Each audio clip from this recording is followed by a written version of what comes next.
इसी मंदिर से दुनिया की शुरुआत हुई थी और दुनिया का खात्मा भी यहीं पे होगा।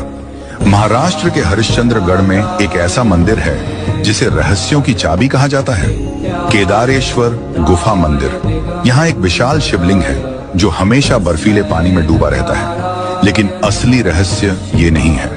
इस शिवलिंग को 4 खंभों ने थामा था, आज सिर्फ एक बचा है। कहते हैं जैसे ही चौथा खंभा गिरेगा प्रलय का द्वार शुरू होगा। সো হ্যালো এভরিওয়ান, কেমন আছো তোমরা? আমরা সকাল সকাল এখন বেরিয়ে পড়লাম।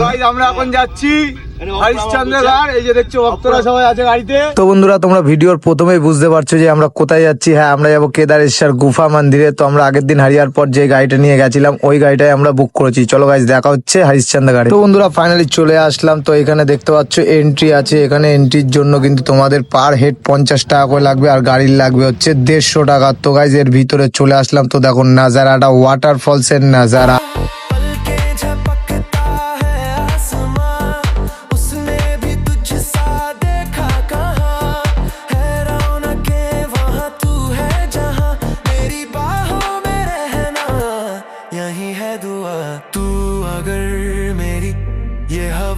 तेरी तू अगर मेरी सारी राहें तेरी तू अगर मेरी मैं हूँ। ফাইনালি পৌঁছে গেলাম হরিশ্চন্দ্রগড়। এই যে বোর্ড লাগানো দেখতে পাচ্ছ। তো এই রাস্তা দিয়েই যেতে হবে আমাদেরকে উপরে। তো বন্ধুরা, তোমরা যারা যারা আসবে অবশ্যই সকাল 6টা থেকে 7টার মধ্যে বেরিয়ে পড়বে এখানে আসার জন্য, কারণ 140 কিলোমিটার রাস্তা, তোমাদের প্রায় 4-5 ঘন্টা লেগে যাবে। তোমরা গাড়ি পেয়ে যাবে মাত্র 6,000-7,000 টাকার মধ্যেই। আমরা তো পেয়ে গেছিলাম কপাল ভালো বলে 5,000 টাকার মধ্যে। তো গাইস 10 থেকে 12 কিলোমিটার রাস্তা তোমরা ট্রেকিং করে পাহাড়ের উপরে গিয়ে দেখতে পাবে হচ্ছে কেদারেশ্বর গুফা মন্দির। এই যে ভক্তরা সবাই আছে পিছনে দেখতে পাচ্ছ। তো গাইস এই রেলিং গুলো যদি সাইডে না থাকতো হয়তো অনেক মানুষই পড়ে যেত, কারণ এত ঝড় বৃষ্টি এখানে চলছে। তো বন্ধুরা, ফাইনালি চলে আসলাম। ওই যে মন্দির দেখতে পাচ্ছ, আমরা মন্দির দর্শন করে এই যে নিচে চলে এসেছি। তো গুফার ভিতরে চলে আসলাম। তোমরা সবাই মিলে বলো কেদারেশ্বর মহারাজ কি জয়। দর্শন নিয়ে নাও বন্ধুরা।